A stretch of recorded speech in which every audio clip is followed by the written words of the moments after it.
Tag TV brings you daily news bulletin from India. Breaking news and views from India. You're watching South Asia Newsline, and here are the top stories we are tracking for you on Thursday, the 10th of July. PM Modi returns to India after five-nation tour, participation at 17th BRICS Summit. Pakistan seeks YouTube ban on opposition and journalist channels. And Trump announces tariffs on imports from Sri Lanka.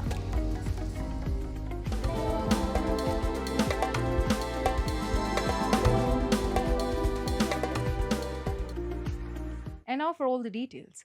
India's Prime Minister Narendra Modi returned to India on Thursday after concluding his week-long five-nation tour, marking several historic firsts and reaffirming India's commitment to deeper global partnerships, particularly with the Global South. We have a report. India's Prime Minister Narendra Modi landed in New Delhi on Thursday after concluding a productive five-nation tour, which marked several historic firsts and reaffirming India's commitment to deeper global partnerships. PM Modi first landed in Ghana on the 2nd of July, marking the first visit by an Indian Prime Minister to the West African nation in almost 30 years. He held bilateral talks with Ghana's President, John Mahama, and reviewed the strong partnership between the two nations, along with discussing further avenues in various sectors of development. The two leaders agreed to elevate bilateral ties to a comprehensive partnership. Then, the PM's next stop was Trinidad and Tobago, which was the first visit to the Caribbean nation at the PM level since 1999. The highlight of the visit was PM Modi announcing that India will issue OCI Overseas Citizenship of India cards up to the sixth generation of the Indian diaspora of Trinidad and Tobago. PM Modi then visited Argentina on July 4th, where he held bilateral discussions with President Javier Milei to review ongoing cooperation and discuss ways to further enhance the India-Argentina partnership. The fourth stop of the tour was Brazil, where the Prime Minister attended the 17th BRICS Summit in Rio de Janeiro and called for enhanced multilateralism, deeper economic ties, and responsible AI governance as he attended the BRICS Summit in Brazil. Brazilian President Lula da Silva also conferred PM Modi with Brazil's highest civilian honor, the Grand Collar of the National Order of the Southern Cross.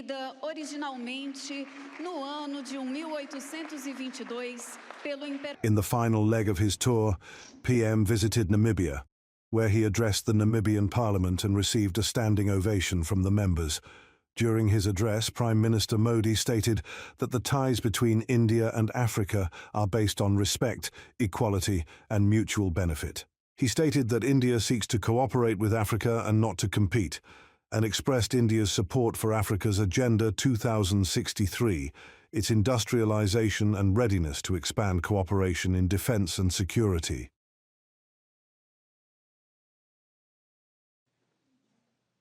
India's space regulator on Wednesday granted Starlink a license to launch commercial operations in the country, clearing the only remaining regulatory hurdle for the satellite provider to enter the market.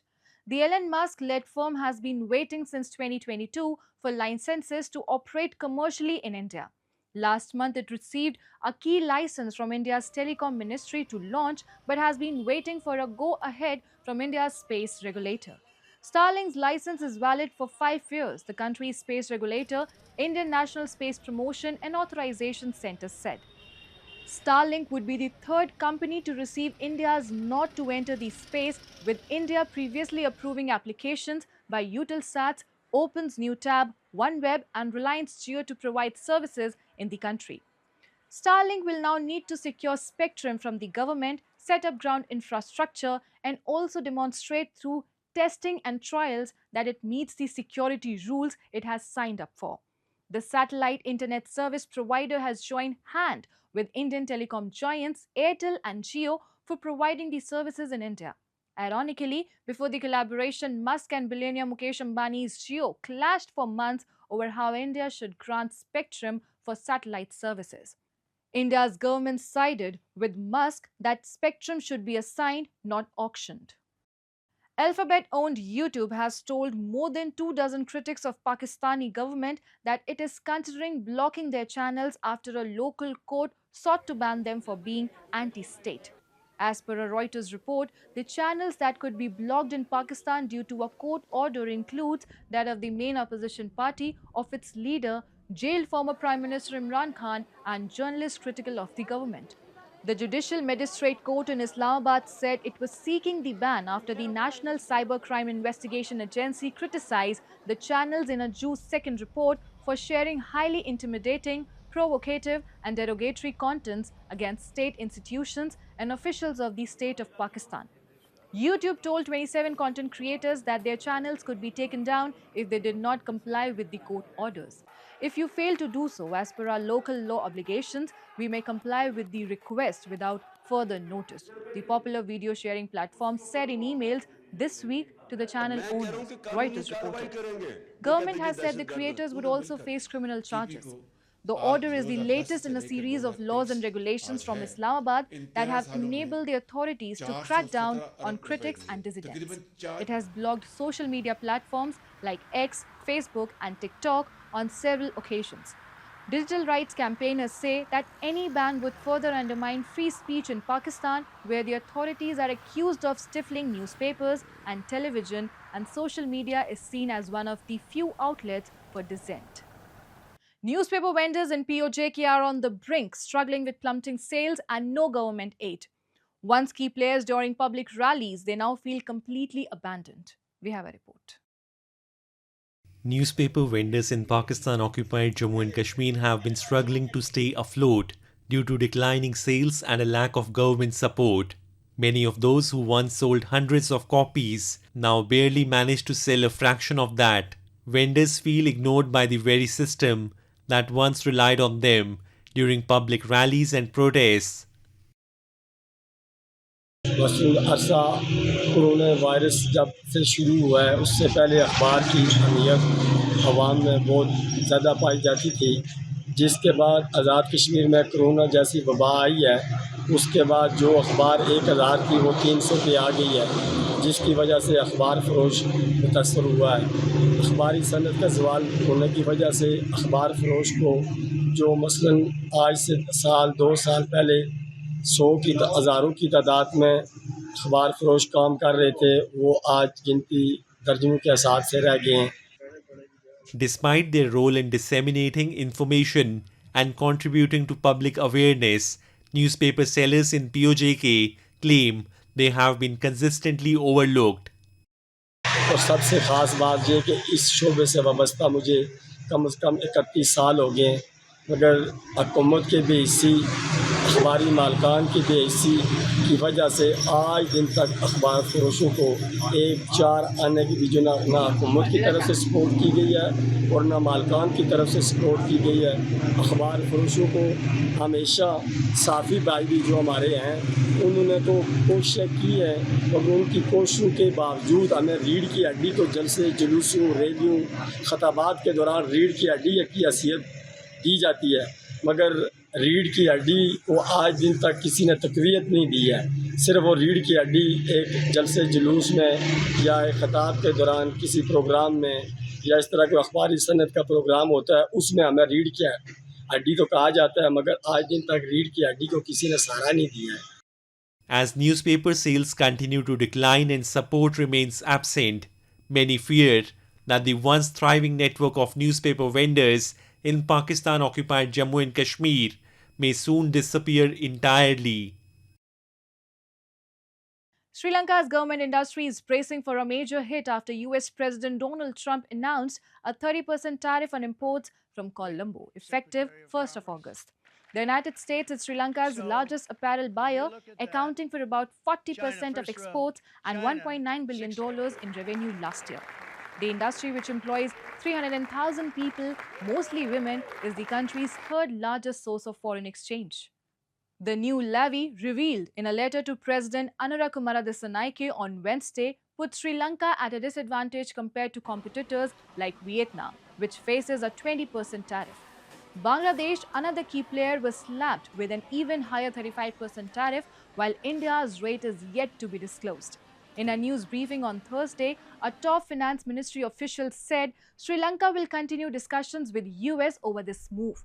The tariffs come amid broader global trade tensions, with Trump initially threatening a 44% levy on roughly $3 billion worth of Sri Lankan exports in April.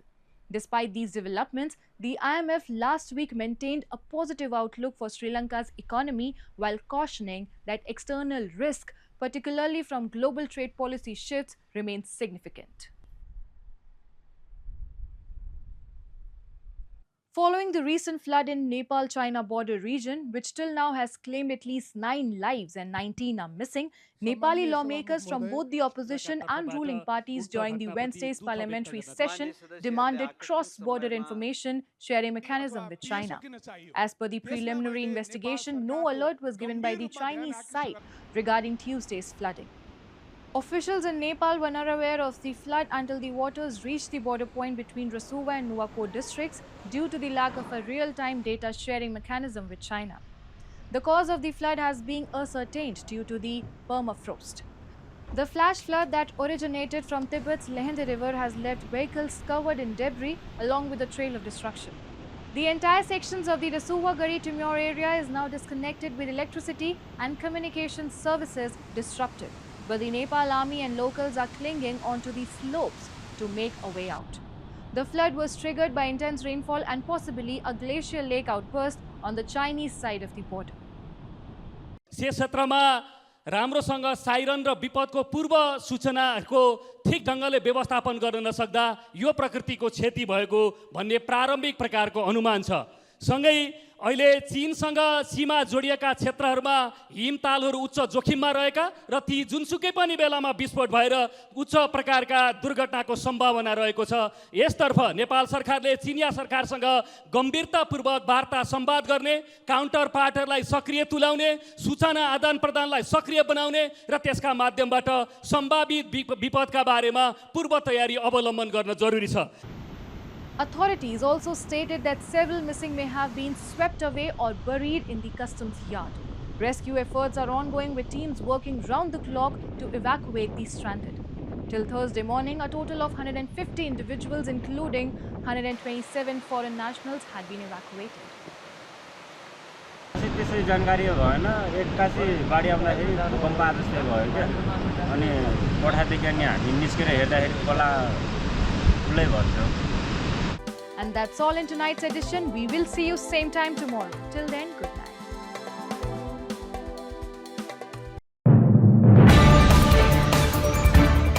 Tag TV brings you daily news bulletin from India. Breaking news and views from India.